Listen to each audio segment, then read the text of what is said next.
কৃষ্ণগুৰু সেৱাশ্ৰমত অখণ্ড এক নাম কীৰ্তন আৰম্ভ হ'ল।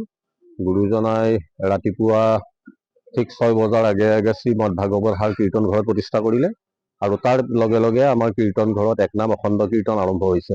ঠিক একেদৰে ভাজঘৰতো শ্ৰীমদ ভাগৱত পাঠ আৰু নামজপ ব্যৱস্থা আৰু সুমন ঘৰতো শ্ৰীমদ ভাগৱত পাঠ হৈছে আৰু ঠিক একেদৰে এই ব্যৱস্থাটো একেৰাহে হ'ব।